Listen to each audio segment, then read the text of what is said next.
The morning sun streamed through the floor-to-ceiling windows of the Pemberton Gallery, casting long shadows across the polished marble floors as Elena Vasquez quietly dusted the priceless artworks that lined the walls. At 55, she had been working as a cleaning lady for the prestigious Manhattan Gallery for nearly 8 years, arriving each morning at dawn to ensure that every surface gleamed before the wealthy patrons and art collectors arrived. Elena moved with practiced efficiency through the gallery's main exhibition hall, her weathered hands carefully cleaning around million-dollar paintings by Monet, Picasso, and Van Gogh. To the outside world, she was invisible, just another middle-aged Hispanic woman in a uniform. Someone the art world's elite looked through rather than at. But Elena carried secrets that would have shocked the sophisticated clientele who barely acknowledged her existence. The Pemberton Gallery was owned by Harrison Pemberton III, a 62-year-old millionaire who had inherited both his wealth and his passion for art from his family's generations-old collection. Harrison was everything that old money could produce: refined, educated, and utterly convinced of his own superiority. He spoke 5 languages, held degrees from Harvard and Oxford, and was considered one of the most knowledgeable art collectors in New York City. To Harrison, Elena was simply part of the gallery's infrastructure, no more noteworthy than the security system or the climate control. In 8 years, he had never bothered to learn her last name, never asked about her background, and certainly never imagined that the quiet woman who cleaned his gallery might have any connection to the art world beyond wielding a dust cloth. Elena had learned to appreciate this invisibility. It allowed her to work in peace, to study the paintings up close in ways that most people never could, and to maintain the carefully constructed life she had built around her secret. Every morning, she would arrive at the gallery 2 hours before opening, not just to clean, but to spend precious time alone with masterpieces that spoke to her soul in ways that Harrison Pemberton, for all his education and wealth, could never understand. This particular morning was different, however. As Elena entered the gallery's private viewing room, a space reserved for Harrison's most exclusive clients and his personal collection, she noticed something that made her heart skip. A beat, hanging on the far wall, in a place of honor that had been empty just the day before, was a painting she recognized immediately. It was Soledad en Azul, Solitude in Blue, a haunting portrait of a young woman sitting by a window, her face turned toward a stormy sky.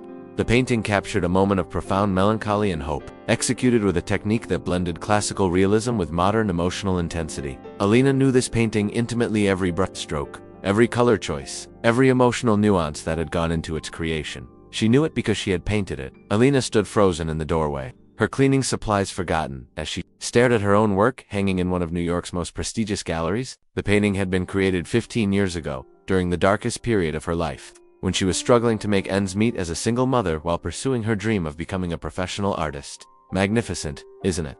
a voice said behind her, causing Elena to jump. She turned to see Harrison Pemberton entering the room, impeccably dressed in a tailored suit that probably cost more than Elena made in 6 months. His eyes were fixed on the painting with the expression of a man who had just acquired a precious treasure. "Yes, sir," Elena replied quietly, lowering her gaze and picking up her dust cloth.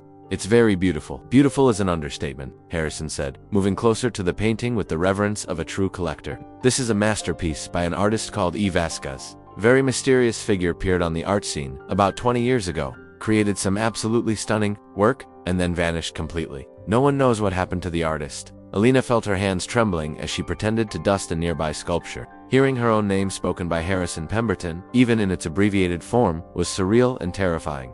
"I acquired this piece from a private collector in Buenos Aires," Harrison continued, clearly enjoying the opportunity to display his knowledge. "It cost me $2.5 million, but it was worth every penny." Vasquez had a technique that was absolutely revolutionary, combining classical European training with a distinctly Latin American sensibility. $2.5 million.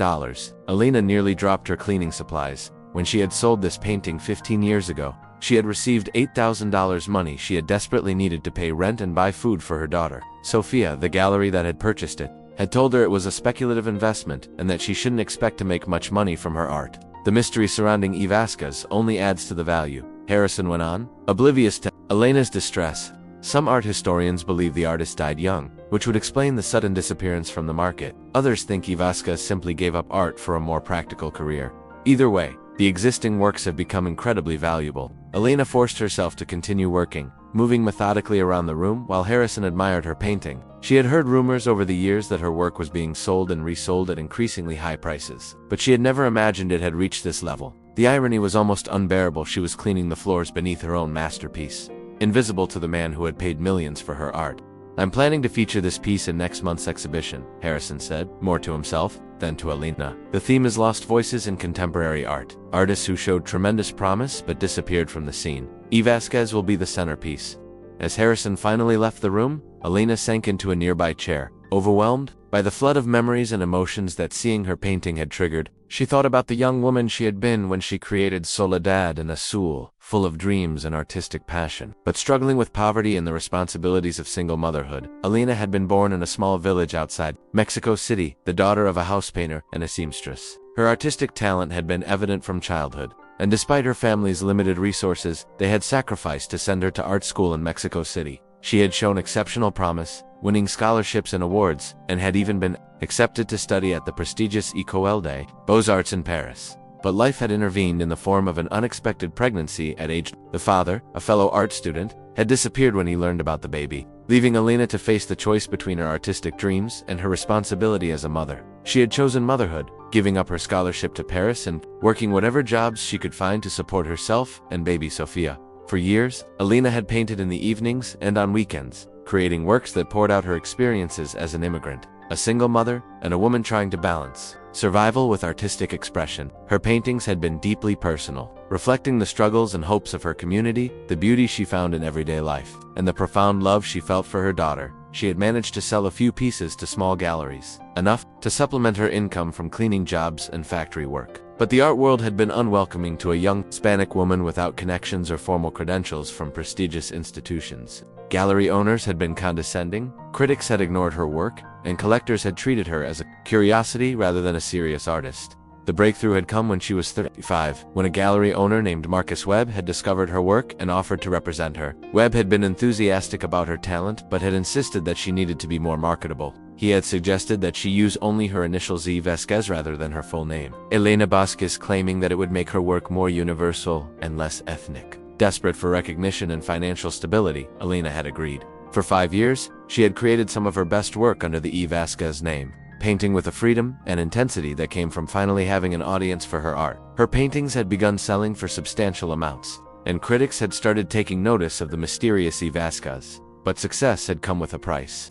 Webb had insisted on controlling every aspect of her career, from what she painted to how she presented herself to the art world. He had wanted to create a mystique around Vasquez, keeping Elena's true identity secret and building a mythology around the mysterious artist. The arrangement had worked for a while, but Elena had grown increasingly uncomfortable with the deception. She had wanted to be recognized for who she truly was, a Mexican-American woman, whose art reflected her authentic experiences and heritage. When she had tried to assert more control over her career and reveal her identity, Webb had threatened to drop her and destroy her reputation in the art world.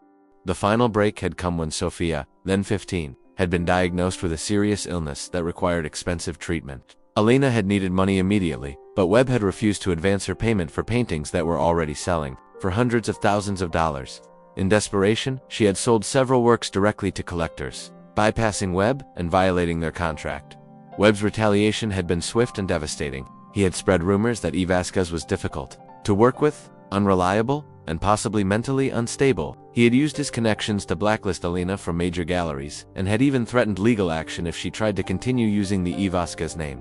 Faced with mounting medical bills, legal threats, and a daughter who needed her full attention, Elena had made the painful decision to abandon her art career. She had taken a job as a cleaning lady, work that was steady and honest, even if it paid a fraction of what she had been earning as an artist. For 15 years, she had lived a double life.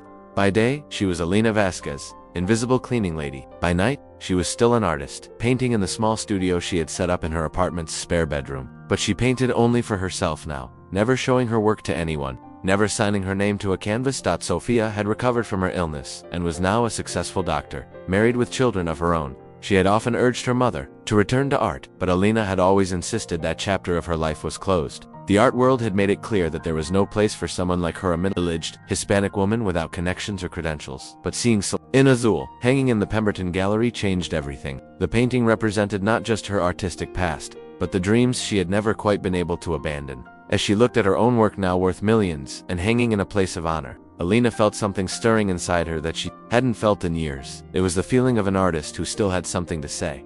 That evening, Elena returned to her small apartment in Queens and went directly to her studio. She pulled out a canvas she had been working on, a portrait of her granddaughter playing in a park. painted with the same emotional intensity that had characterized her Vasquez period, for the first time in 15 years. Elena signed her full name in the corner, Elena Vasquez. She didn't know what she was going to do with this newfound determination, but she knew that she couldn't continue living as if her artistic identity had died. Somewhere in the prestigious halls of the Pemberton Gallery, her past and present were about to collide in ways that would change everything. The next morning, as she prepared to return to work, Elena made a decision that would alter the course of her life forever. She was going to tell Harrison Pemberton exactly who had painted his precious masterpiece. Elena arrived at the Pemberton Gallery the next morning with a sense of purpose she hadn't felt in years. Hidden in her cleaning supply bag was a folder containing photographs of her paintings, old exhibition catalogs from her Vasquez period, and documentation that proved her identity as the mysterious artist whose work now commanded millions of dollars. She had spent the entire night wrestling with the decision to reveal herself to Harrison Pemberton.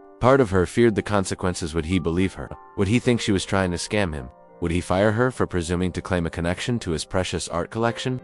But a larger part of her knew that she couldn't continue living a lie, especially not while her own masterpiece hung on his wall. The gallery was unusually busy that morning, with preparations underway for the upcoming Lost Voices in Contemporary Art exhibition. Elena watched as curators and assistants carefully arranged lighting and positioning for the artworks. With SOLEDAD en Azul taking center stage as the exhibition's crown jewel, Harrison Pemberton was in his element. Directing the installation, with the precision of a military commander, he had invited several prominent art critics and collectors for a private preview that evening, and everything had to be perfect. Elena observed him from a distance, noting how he spoke about her painting with such authority and passion, completely unaware that the artist he was discussing was quietly cleaning the baseboards nearby. The emotional depth in this piece is extraordinary. Harrison was explaining to a young curator, Vasquez had an intuitive understanding of color and form that was truly revolutionary. Notice how the blue tones shift from despair to hope. As your eye moves across the canvas, it's the work of a master. Elena felt a complex mix of pride and frustration. It was gratifying to hear her work praised so eloquently, but painful to remain invisible while someone else claimed expertise about her own artistic intentions and techniques. As the morning progressed, Elena found herself working closer and closer to the private viewing room where her painting hung. She was dusting the same sculpture for the third time when Harrison approached, looking slightly stressed about the evening's preview.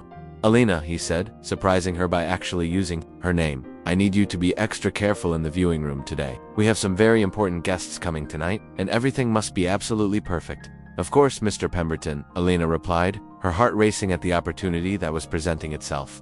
"The painting is very beautiful. The artist must have been very talented." Harrison's face lit up with the enthusiasm of a true collector. "Oh, Vasquez was extraordinary. Tragically, we know so little about the artist. It's one of the great mysteries of contemporary arts, someone with such incredible talent just vanishing without a trace." Elena took a deep breath, knowing this was her moment. "What if I told you that Vasquez didn't vanish? What if the artist was still alive?" Harrison looked at her with mild amusement, the way one might look at a child who had said something cute but naive. "That's a nice thought, Elena, but art historians have been searching for Vasquez for years. If the artist were still alive, we would know about it.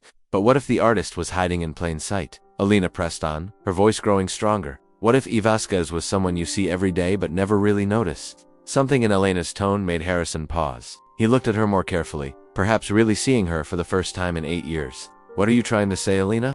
Elena reached into her cleaning supply bag and pulled out the folder she had prepared. "I'm trying to say that you're looking at Vasquez right now, Mr. Pemberton. I painted SOLEDAD en Azul. I painted all of the Vasquez works." The silence that followed was deafening. Harrison stared at Elena as if she had just claimed to be the Queen of England. His expression shifted from confusion to disbelief to something approaching anger. "That's impossible," he said flatly. "You're a cleaning lady." Vasquez was a trained artist with sophisticated technique and deep cultural knowledge. "You can't just." "I studied at the Instituto Nacional de Bellas Artes in Mexico City," Elena interrupted, opening her folder and pulling out a faded diploma. "I was accepted to study at the École des Beaux-Arts in Paris, but couldn't go because I was pregnant with my daughter. I painted under the name Vasquez from 1995 to 2008, until circumstances forced me to stop." Harrison took the diploma with shaking hands, examining it closely. Elena continued pulling documents from her folder, photographs of herself in her studio, working on paintings that Harrison recognized, exhibition catalogs with her full name listed as Elena Vasquez before she had been convinced to use only her initials, letters from galleries and collectors praising her work. This is impossible," Harrison repeated, but his voice was weaker now, less certain. "Look at this," Elena said, pulling out a photograph that showed her standing next to SOLEDAD en Azul in her old studio. She was clearly younger in the photo, but unmistakably the same person. I painted this piece in 2007, during one of the most difficult periods of my life. My daughter was sick, I was struggling financially, and I was feeling completely alone. In the world, that's where the title came from, Soledad en Azul, Solitude in Blue. Harrison studied the photograph intently, comparing Elena's face in the image to the woman standing before him. The resemblance was undeniable, but the implications were staggering. But why? He asked, his voice barely above a whisper. Why would you give up a career that was making you famous and wealthy? Why would you become a cleaning lady? Elena's expression grew sad as she remembered those painful years, because the art world didn't want Elena Vasquez, a Mexican-American single mother. They wanted E. Vasquez, a mysterious figure they could market and mythologize. When I tried to assert my true identity, my gallery owner destroyed my career. He spread rumors, blacklisted me from exhibitions, and threatened legal action if I continued using my own name. She pulled out more documents, contracts with Marcus Webb's gallery, correspondence showing the increasingly controlling nature of their relationship, and finally, the legal threats that had ended her career. I needed money for my daughter's medical treatment, Elena continued. When I tried to sell paintings directly to pay for her care, Webb retaliated by destroying my reputation. I was faced with a choice: fight a legal battle I couldn't afford, while my daughter was sick, or disappear and find another way to support my family. Harrison was reading through the documents with growing amazement and horror. The evidence was overwhelming. Elena Vasquez was indeed E. Vasquez, the mysterious artist whose work he had been collecting and studying for years. My God, he whispered, you've been here for 8 years. 8 years, and I never knew. I've been talking about your work, analyzing your techniques, discussing your artistic vision. And you were right here, cleaning my floors. I heard every word, Elena said with a slight smile. You have very good insights into my work, Mr. Pemberton. Better than most critics, actually. Harrison looked up at Soledad en Azul hanging on the wall. Then back at Elena. The woman in the painting, that's you, isn't it? You painted yourself. Elena nodded. It was a self-portrait painted during one of the loneliest times in my life. I was questioning everything, my choices, my sacrifices, my future. But I was also holding on to hope that things would get better. And did they? Get better? I mean, in some ways, yes. My daughter recovered and became a doctor. She's married now, with children of her own. I've had the privilege of watching my grandchildren grow up, but artistically, ... Elena's voice trailed off. I never stopped painting, but I never showed my work to anyone. I convinced myself that chapter of my life was over. Harrison was quiet for a long moment, processing the magnitude of what he had just learned. When he finally spoke, his voice was filled with a mixture of awe and regret. Elena, do you realize what this means? You're not just alive, you're here. In my gallery? The art world has been searching for E. Vasquez for 15 years, and you've been invisible, right under our noses. Not invisible by choice, Elena said quietly. Invisible because that's how people like you see people like me. You see a cleaning lady, not an artist. You see someone who serves you, not someone who might have something valuable to contribute. The accusation stung because Harrison knew it was true. He thought of all the times he had walked past Elena without acknowledgement. All the conversations about art he had conducted in her presence, without ever considering that she might have insights to offer. What are you painting now? He asked. Suddenly, Elena looked surprised by the question. I paint at home in the evenings. Mostly family scenes, portraits of my grandchildren, landscapes that remind me of Mexico. Would you show me? Harrison's voice was urgent now, filled with the excitement of discovery. Would you let me see your recent work? Elena hesitated. She had kept her current paintings private for so long that the thought of showing them to anyone, especially to Harrison Pemberton, was terrifying. I don't know, she said honestly. It's been 15 years since I showed my work to anyone in the art world. I'm not sure I'm ready for that kind of exposure again. But Elena, Harrison said, his voice filled with genuine enthusiasm. You're one of the most sought-after artists in contemporary art. Your paintings are selling for millions of dollars. Collectors and museums around the world would give anything to acquire new E. Vasquez works. That's exactly what I'm afraid of, Elena replied. I don't want to become a commodity again. I don't want my art to be about money and market value. I paint because I have to, because it's part of who I am. But I'm not sure I want to be E. Vasquez again. Harrison was quiet for a moment, considering her words. When he spoke again, his voice was different, softer, more respectful. What if it could be different this time? What if you could be Elena Vasquez, not E. Vasquez? What if you could tell your own story, control your own narrative? You don't understand, Elena said, shaking her head. The art world hasn't changed that much. I'm still a middle-aged Hispanic woman without the right connections or credentials. I'm still someone who cleans floors for a living, but you're also someone who created some of the most powerful and moving art of the past 2 decades, Harrison countered. Your work speaks to universal human experiences, love, loss, hope, struggle. That's not about ethnicity, or class, or education. That's about truth. Elena looked up at her painting one more time, seeing it with new eyes. For 15 years, she had thought of Soledad en Azul as part of her past, a reminder of dreams that had been abandoned. But now, seeing it displayed with such reverence and appreciation, she began to wonder if it might represent something else entirely. Maybe it wasn't the end of her story as an artist. Maybe it was just the beginning of a new chapter. "There's something else you should know," Elena said quietly. "I never stopped creating. I have dozens of paintings at home, 15 years worth of work that no one has ever seen." Harrison's eyes widened. 15 years of Elena Vasquez paintings. Elena, do you realize what that means? You have an entire body of work that could revolutionize contemporary art. Elena Vasquez paintings, she corrected firmly. If I ever decide to show my work again, it will be as Elena Vasquez, not as some mysterious figure hiding behind initials. Of course, Harrison said quickly. Elena Vasquez, your real name, your real identity, your real story.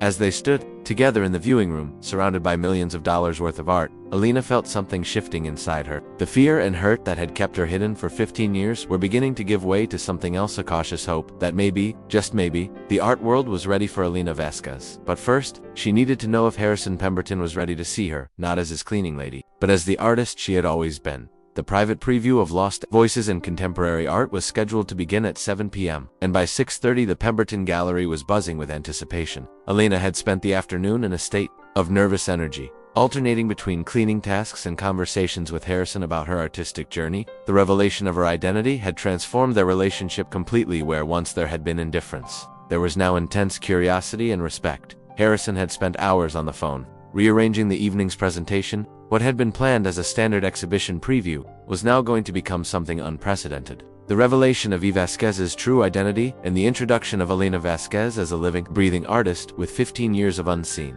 work. Are you sure you're ready for this? Harrison asked Elena as they stood in the gallery's office, looking over the guest list for the evening. The names read like a who's who of the art world: museum directors, prominent collectors, influential critics, and wealthy patrons who could make or break an artist's career. Elena smoothed down her best dress, a simple black outfit she had bought years ago for Sofia's medical school graduation. It was elegant but modest, a far cry from the designer gowns that would be worn by the other women at the preview, but Elena had insisted on being herself, not trying to transform into someone she wasn't. "I'm terrified," Elena admitted honestly, "but I'm also excited. For 15 years, I've been hiding who I am. Tonight, I get to be Elena Vasquez again." Harrison had arranged for a small easel to be set up near Soledad en Azul, where Elena would display one of her recent paintings, a portrait of her granddaughter that she had brought from home. The contrast between the two works, painted 15 years apart, would demonstrate the evolution of her artistic vision while maintaining the emotional depth that had made Vasquez famous. As the first guests began arriving, Elena felt her heart racing. She watched from the office as elegantly dressed people filled the gallery, champagne glasses in hand, speaking in the sophisticated tones of the art world elite. These were the same types of people who had dismissed her years ago, who had made her feel like an outsider in her own profession. "Remember," Harrison said gently, "you belong here. Your art belongs here. You're not an imposter or an intruder, you're the guest of honor." At 7:15, Harrison stepped to the center of the main gallery and called for attention. The conversations gradually died down as the guests gathered around him, their faces expectant. "Ladies and gentlemen," Harrison began, his voice carrying clearly through the space, "tonight was supposed to be a preview of our Lost Voices in Contemporary Art exhibition, but sometimes, the art world surprises us in the most extraordinary ways." He gestured toward Soledad en Azul, which was dramatically lit and drawing admiring glances from the assembled crowd. "The centerpiece of our exhibition is this masterpiece by Vasquez, an artist who disappeared from the art scene 15 years ago, leaving behind a body of work that has only grown in value and significance over time. Art historians have speculated about what happened to Vasquez. Some believed the artist had died. Others thought perhaps there had been a retreat from public life." Elena stood in the doorway of the office, her hands trembling slightly as she listened to Harrison's introduction. "Tonight, I have the extraordinary privilege of solving this mystery," Harrison continued. Vasquez did not die, did not retreat to some remote location, and did not stop creating art. Instead, Vasquez has been hiding in plain sight, invisible to an art world that failed to see the person behind the paintings. A murmur of excitement rippled through the crowd. Several people pulled out their phones, sensing that they were about to witness something significant. "Ladies and gentlemen, I would like you to meet Elena Vasquez, the artist you have known as Vasquez." Elena stepped into the gallery, and the reaction was immediate and dramatic. Gasps echoed through the space as the assembled guests tried to process what they were seeing. Here was a middle-aged Hispanic woman in a simple dress, claiming to be one of the most sought-after artists in contemporary art. "This is impossible," someone whispered loudly enough for Elena to hear. "She's a cleaning lady," another voice said with obvious skepticism.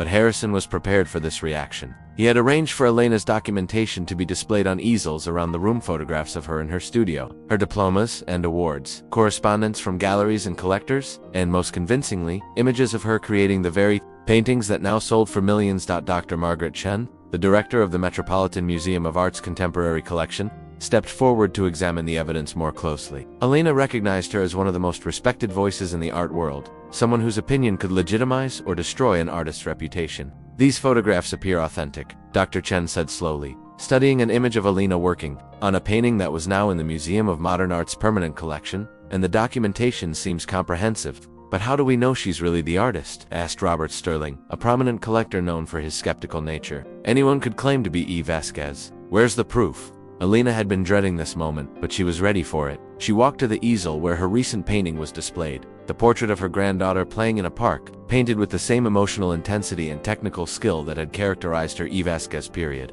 This painting was completed last month, Elena said, her voice growing stronger as she spoke. It uses the same techniques, the same color palette, the same emotional approach as my earlier work. But more than that, I can tell you things about my paintings that only the artist would know. She turned to face Soledad en Azul, and her voice took on a different quality, the voice of an artist discussing her own work. I painted this piece in my studio apartment in Queens in 2007. My daughter Sofia was in the hospital, and I was spending most of my time there, but I would come home late at night and paint to process my emotions. The blue in the background isn't just one color, it's a mixture of ultramarine, cerulean, and just a touch of violet that I mixed myself because I couldn't afford to buy the exact shade I wanted. She pointed to specific areas of the painting, her expertise evident in every word. The woman's hands were the most difficult part to paint. I repainted them 7 times before I got the gesture right, the way she's holding onto the window frame, as if she's anchoring herself against the storm. And the light coming through the window, I painted that from memory, remembering how the morning light looked in my daughter's hospital room. The room was completely silent now, everyone focused on Elena's words. Even the skeptics were beginning to look convinced. The signature in the corner, Elena continued. If you look closely, you can see where I started to write Elena, and then painted over it to write Jess Vasquez. My gallery owner had convinced me that my full name was too ethnic for the market. Dr. Chen approached the painting with a magnifying glass, examining the signature area closely. After a moment, she looked up with amazement. She's right, Dr. Chen announced to the room. You can see the underlying brushstrokes where the full name was started and then covered. The mood in the room began to shift. Skepticism was giving way to excitement, as people realized they were witnessing something unprecedented, the return of a major artist who had been presumed lost. But why? Asked a young critic from Art News. Why disappear at the height of your success? Why become a cleaning lady? Elena's expression grew sad as she remembered those difficult years. Because the art world didn't want Elena Vasquez. They wanted Vasquez, a mysterious figure they could market and control. When I tried to assert my identity, to tell my own story, I was blacklisted and threatened with legal action. She looked around the room at the faces of the art world, elite, seeing a mixture of shame and fascination in their expressions. I became a cleaning lady because I needed to support my family, and because I had been made to feel that there was no place in the art world for someone like me, a woman without the right connections or credentials. But you continued painting, Dr. Chen asked gently. I never stopped, Elena confirmed. I have 15 years worth of work at home, paintings that document my life as an immigrant, as a mother, as a woman aging in America. They're some of the best work I've ever done, but no one has seen them because I was afraid to trust the art world again. Harrison stepped forward, his voice filled with emotion. Elena has agreed to consider showing her recent work, but only if she can do so on her own terms. As Elena Vasquez telling her own story. The response was immediate and overwhelming. Collectors began approaching Elena, expressing interest in her work. Museum directors started discussing potential exhibitions. Critics pulled out business cards, eager to interview her about her experiences and her art. But it was Dr. Chen who made the most significant offer. Elena, she said, the Metropolitan Museum would be honored to host a retrospective of your work, both your Vasquez period and your recent paintings. We would want to tell your complete story, including your experiences as an invisible worker in the art world you helped create. Elena felt tears welling up in her eyes. A retrospective at the Metropolitan Museum was the kind of recognition that most artists could only dream of. There's one condition, Elena said, her voice steady despite her emotions. I want part of the exhibition to focus on other invisible artists, people whose work has been overlooked because of their background, their circumstances, or their lack of connections. I want to use this opportunity to shine a light on voices that the art world has ignored. That would make the exhibition even more powerful. Dr. Chen agreed immediately. As the evening progressed, Elena found herself surrounded by people who wanted to hear her story, to understand her journey, to see her recent work. But the most meaningful moment came when a young Latina woman approached her, Maria Santos, a recent art school graduate who was working as a gallery assistant. "Thank you," Maria said quietly. "Thank you for showing us that we belong here too." Elena smiled, remembering her own younger self, full of dreams and talent but feeling like an outsider in the art world. "You more than belong here," Elena told her. "The art world needs your voice, your perspective, your truth. Don't let anyone convince you to hide who you are." As the preview wound down and guests began to leave, Elena stood once again in front of SOLEDAD EN AZUL. But now, instead of seeing it as a reminder of lost dreams, she saw it as a bridge between her past and her future. Harrison approached her, his expression thoughtful. "I owe you an apology, Elena. For 8 years, I had one of the world's most important artists working in my gallery, and I never saw you. I never really looked." "You're looking now," Elena replied. "That's what matters." "What happens next?" Harrison asked. Elena smiled, feeling a sense of possibility that she hadn't experienced in years. "Next, I go home and prepare for the world. To meet Elena Vasquez, not the mysterious E. Vasquez, but the real artist, with all her complexities and contradictions and truths." As she gathered her things to leave, Elena realized that this wasn't just the end of her invisibility, was the beginning of a new chapter in which she could be both an artist and herself, without having to choose between her identity and her dreams. The cleaning lady was gone. Elena Vasquez, the artist, had returned. The end disclaimer: this story is completely fictional and created for entertainment purposes. Any resemblance to real people or events is purely coincidental.